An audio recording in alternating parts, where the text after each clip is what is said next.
fais connaissance avec le coach, je me présente. Première question qu'il me pose direct, c'est tu joues quel poste? Et là, petit blanc, il me fixe un petit peu dans les yeux et il explose de rire. Là, j'étais clairement pas bien. Salut à tous, c'est Bebocho, j'espère que vous allez bien.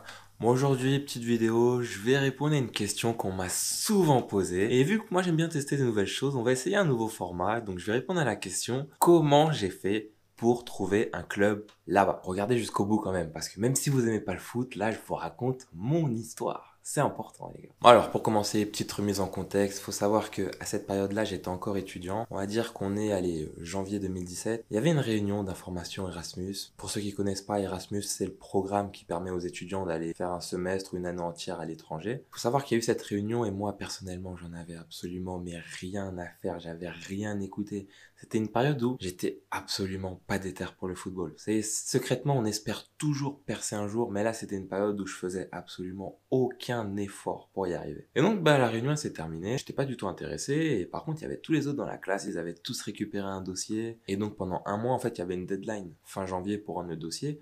En fait, ils parlaient que de ça. Qu'au final, j'ai commencé à me chauffer un petit peu. Je me suis renseigné sur le sujet. Et vraiment, soum. Mais genre, personne n'était au courant, je suis parti récupérer un dossier. Je l'ai rempli et comme ville, donc déjà comme pays, j'avais choisi l'Espagne. Et comme ville, j'avais choisi Alicante, Valence et Séville. Et le dossier, je vous le dis, il y avait une deadline fin janvier, je l'ai rendu vraiment à la dernière seconde, mais comme le but de Ramos contre l'Atlético Madrid. Et voilà, c'était fait. En plus, c'était vraiment un dossier béton. J'avais vraiment bossé le truc pour mettre toutes les chances de mon côté pour être pris. Il faut savoir aussi que je venais d'un club d'Île-de-France en R3, donc autant dire que le niveau il était pas ouf pour trouver des clubs assez huppés là-bas. J'avais pas beaucoup d'argent, j'avais pas d'agent, j'avais une vidéo qui datait de 2 ans et demi, donc autant vous dire que ça allait être compliqué. Et sachant que j'y connaissais pas grand-chose aussi. Probablement j'ai fait comme vous, j'ai dû taper sur Google, sur YouTube, comment trouver un club à l'étranger. Et j'ai trouvé des vidéos et en fait la première solution, et c'est pas celle que je vous conseille, vraiment, même si paradoxalement c'est celle qui a marché pour moi, c'est à l'avance, avant de partir, de démarcher le plus de clubs possible. Vous pouvez aller sur leur site officiel pour trouver des adresses mail, des numéros, des contacts de coach ou directement sur leur page Facebook, mais vraiment contacter le plus de clubs possible. Par contre, je vous préviens dès maintenant, c'est que le taux de réussite, il est vraiment faible. Attendez-vous à recevoir beaucoup de vues, beaucoup de refus, comme avec les meufs en fait. Après ça, les mois ils passent, on arrive février, mars, avril, toujours pas de réponse des clubs. Par contre, j'ai une réponse pour ma candidature Erasmus. Ça avait été accepté. J'avais été pris pour celle d'Alicante. Mais il faut savoir que sans club, j'envisageais absolument pas de partir. C'était inconcevable. Bon, après, on arrive mi-juin, toujours pas de réponse des clubs. Entre-temps, j'ai quand même validé ma 2e année de licence. Et un jour, comme ça, mi-juin, j'allais à la salle. Parce que autant tout ce qui est cours, tout ça, j'étais pas trop assidu. Mais quand c'était par rapport aux entraînements à la salle, là, c'était tout le temps carré. Donc là, j'étais en voiture, j'allais à la salle et tout, et je reçois un message. Parce que comme je vous l'ai dit avant, j'avais démarché énormément de clubs, mais j'avais aucune réponse. Et là, c'était un message sur Facebook du club de l'Universidad d'Alicante qui me dit, ok, on reprend début août la pré-saison. Dès que t'es en Espagne, envoie-nous un message et après on voit. Et là, autant quand j'étais pas motivé, je faisais aucun effort et tout, mais là, regain de motivation, boost, mais vraiment direct. Genre en même pas 2 minutes après avoir vu le message, j'avais déjà le plan en tête pour mettre en place le voyage. Alors que 5 minutes avant, pour moi, c'était inconcevable que j'y aille. Comme je vous l'ai dit, à cette période-là, j'avais pas beaucoup de sous. Et pour aller en Espagne, vous êtes obligé de prévoir un budget. Donc, il fallait vraiment que je trouve un taf rapidement et facile. Non.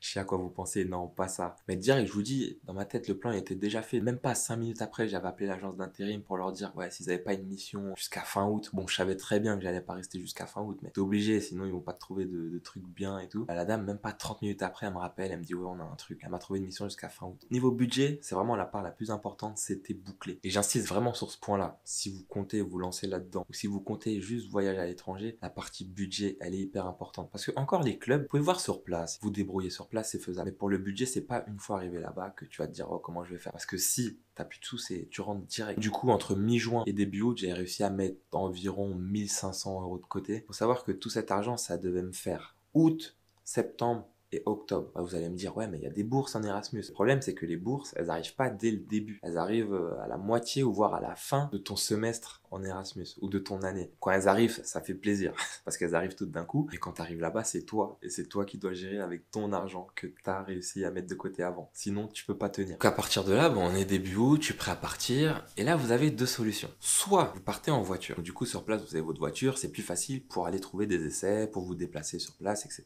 Ou soit vous prenez l'avion ou le train. Dans ce cas-là, ça risque d'être plus compliqué. On va prévoir au niveau du budget. Si vous prenez l'avion ou le train, là-bas sur place, vous n'aurez pas de transport. Donc vous devrez payer à chaque fois le tram, le bus. Ça risque de faire un petit budget. Et si vous y allez en voiture, il y a juste l'essence. Si je devais vous en conseiller un, c'est toujours cool d'avoir la voiture sur place, mais pour l'Espagne, là où j'étais, j'aurais largement pu faire sans. Donc vous en doutez, j'ai pris la voiture et je l'ai fait solo, avec une pause à Toulouse de 2 jours chez mon oncle, mais j'ai fait Paris-Alicante, 16 heures de route. J'étais tellement pressé quand j'ai dépassé la frontière, je me souviens, il était 8 heures du matin, et j'avais déjà envoyé un message au délégué de l'Universidad d'Alicante pour lui dire que ouais, je suis là, donc comment on fait maintenant et tout, alors que j'étais même pas encore arrivé à Alicante. Pareil, sur le chemin, en arrivant à Alicante, je passe par un centre d'entraînement parce que j'avais fait des petites recherches avant et c'était un club que j'avais déjà remarqué, que j'avais déjà contacté et qui n'avait pas répondu, c'était l'Hercules d'Alicante. Eux, ils ont deux vraiment bonnes équipes avec une équipe qui est en Segunda B, l'équivalent du national en France, et son équipe B qui était en D5, donc l'équivalent de la N3 ici. Et j'ai vu qu'ils étaient en pleine séance, il y avait les coachs et les délégués autour. Et c'est là du coup que je vais vous expliquer la deuxième solution pour trouver un club quand vous êtes loin de chez vous, à l'étranger. C'est simple, prenez votre sac, portez vos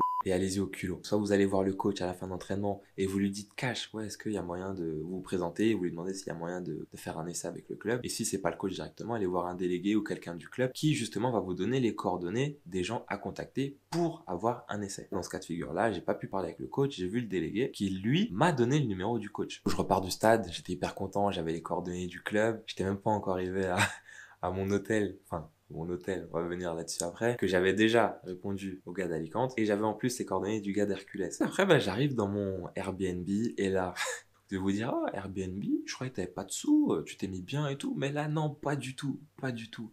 C'était vraiment un Airbnb, mais Eco Plus. La maison, elle était pas mal. C'était une sorte de guest house où il y avait en fait plusieurs chambres. Plus tu payais cher, plus tu avais une chambre de qualité. Et dites-vous que moi, j'avais pris la moins chère. Hein, parce que franchement, à ce moment-là, c'était la crise. J'avais pas le choix. Et ma chambre, c'était quoi? C'était genre une petite salle, allez, on va dire 15 mètres carrés avec quoi? Un lit, une table et une fenêtre.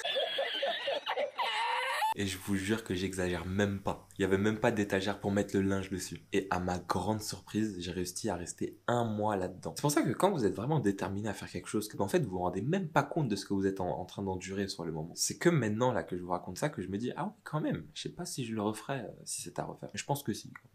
Et donc, bon, j'arrive dans la chambre. Hein. À ce moment, j'étais content hein, parce que moi, j'étais en Espagne, je partais à l'aventure. C'était vraiment ma première vraie expérience tout seul à l'étranger et qui, je l'espérais, allait durer longtemps en plus. Et il faut savoir qu'à ce moment-là, j'étais KO parce que j'avais pas beaucoup dormi. J'étais parti grave tôt le soir, j'avais dû dormir 2 ou 3 heures et j'avais enchaîné sur quoi? Sur 8-10 heures de route, hein, faire la deuxième partie de Toulouse-Alicante. À peine arrivé à l'hôtel, le délégué de l'Universidad d'Alicante qui m'envoie un message, qui me répond et qui me dit bah écoute, on s'entraîne ce soir, est-ce que tu peux venir? Là, vous savez, c'est les messages, tu réfléchis même pas, tu réponds oui, peu importe ton niveau de fatigue, tu cherches même pas à comprendre. J'ai répondu oui direct. L'entraînement il était à 19h30. Ça me laissait un peu de temps quand même pour me reposer, pour me préparer pour la séance. Et juste après, j'ai aussi appelé le coach du club de l'Hercules pour un petit peu prendre la température, pour voir s'il y avait moyen d'avoir un essai aussi. C'est quand même important d'avoir plusieurs solutions sous le coude. Donc je l'appelle, je me suis présenté, je lui ai demandé s'il y avait moyen d'avoir un essai avec le club. Et il m'a clairement dit bah oui, c'était possible, qu'il s'entraînait le lendemain. Il m'a juste demandé de le prévenir le matin du jour où j'allais m'entraîner. Bon, en tout cas, j'étais choqué, j'étais surpris. Moi, je pensais que j'allais me faire recaler une fois de plus. Et non, là, c'était positif. Il m'avait dit que c'était possible. Après ça, je me suis bien reposé l'après-midi.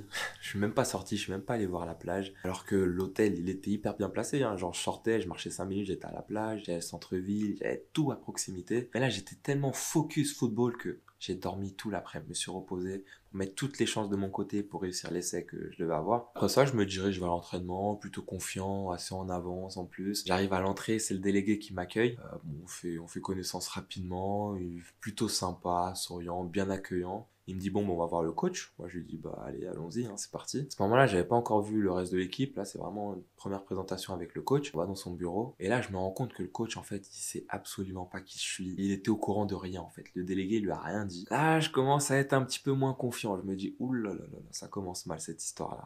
Je fais connaissance avec le coach, hein, je me présente et lui, première question qu'il me pose direct, hein, il me laisse même pas le temps d'enchaîner 2-3 phrases, c'est tu joues quel poste? Et moi, j'étais venu ici avec l'intention de jouer milieu central. je voulais m'imposer à ce poste-là ici. Et là, petit blanc, il me fixe un petit peu dans les yeux, genre 2-3 secondes. Après, il regarde son délégué qui est sur le côté et il explose de rire. Là, j'étais clairement pas bien, mais pas bien du tout. Je suis arrivé là-bas, j'étais hyper confiant, je me suis dit ouais, ça allait marcher et tout. Et je vois le coach, le coach il est là, il est en train de se taper un fou rire juste à côté, juste en face de moi. Donc j'avoue que pendant 2-3 secondes, j'étais un peu désemparé, je savais pas quoi faire, mais direct je me reprends, je lui fais ouais mais coach, je peux aussi jouer en pointe. Et là, son regard, il a changé. Pareil, il m'a fixé quelques secondes, il a regardé son délégué et là, il a dit « Ah, ça m'intéresse vraiment. » Et là, mais vraiment ascenseur émotionnel. Quand je vous dis, mais à l'extérieur, je le montrais pas, mais à l'intérieur, j'ai fait vraiment un ouf de soulagement. Donc après, le coach, il me dit bon, que c'était bon, qu'il était OK pour que je fasse l'essai. Et il me dit d'aller me changer dans le vestiaire. Alors là, bon, j'arrive au vestiaire et tout. Bon, je connais personne, hein. Comme d'hab, hein. Tu dis bonjour à tout le monde, tu te mets un petit peu dans ton coin. J'avoue que j'étais en LEA, deuxième année, donc pour moi, l'espagnol, ça devait être vraiment facile, donc je devais maîtriser. Et j'arrivais là-bas, mais pas du tout. Eux, par contre, il n'y a rien à dire, ils ont été hyper accueillants, ils ont essayé de m'intégrer dès le début, alors que je m'étais même pas encore entraîné avec eux. Dès le début, ils ont fait que de me faire blague, van. Et le truc, c'est que moi, je comprenais absolument rien à tout ce qu'ils me disaient. Moi, j'étais là, si, claro.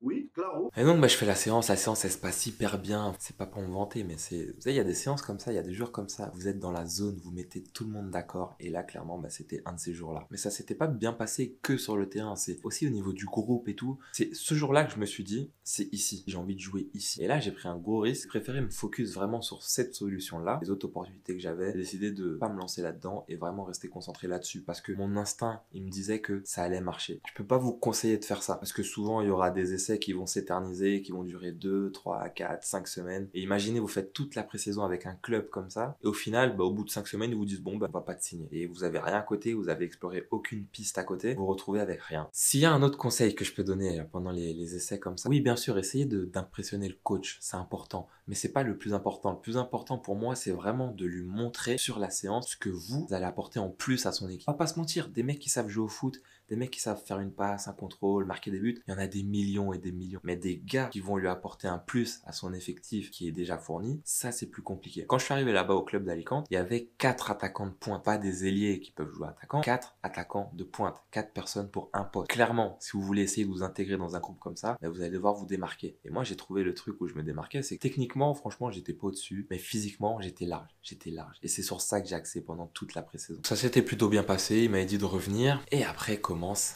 les matchs. Là aussi, vous n'aurez pas 10 000 chances. Il va falloir être efficace et vite. Tout m'a souri quand j'étais là-bas. Premier match, il m'a fait commencer sur le banc. Bon, logique, hein, je venais d'arriver.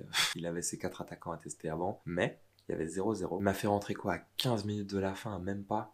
Mais j'avais tellement faim, j'avais tellement envie de montrer que moi, j'avais ma place dans cette équipe-là, que 2-3 minutes après mon entrée, je marque direct, impact direct, et on gagne le match 1-0. Disons que là, c'est vraiment un top départ et qui me confortait dans mon feeling que ici, ça allait marcher. Et donc, j'ai vraiment fait une grosse pré-saison. J'ai dû mettre 9 ou 10 buts en 8 matchs. Et c'est surtout une anecdote importante, c'est que au deuxième match, j'ai failli mettre le but de ma carrière, mais le but le plus beau de ma carrière. C'est un mec qui me centre. Et je sais pas si vous voyez le ciseau que Rooney, il a mis contre City. C'était quasi le même.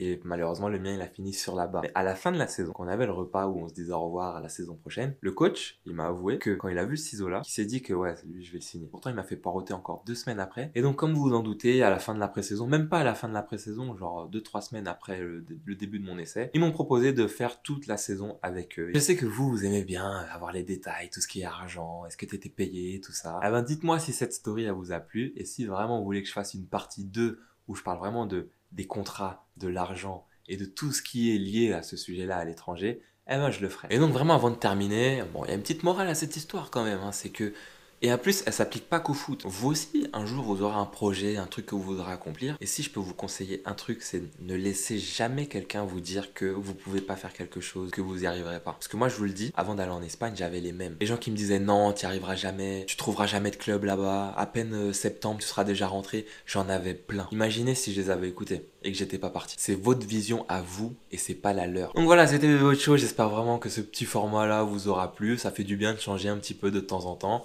Dites-moi dans les commentaires si vous comptez vous lancer dans ce genre d'aventure ou racontez-moi si vous l'avez déjà fait. N'oubliez pas, si c'est pas déjà fait, de liker, de partager et de vous abonner en activant la petite cloche, hein. En tout cas, moi je vous dis à très bientôt. Peace!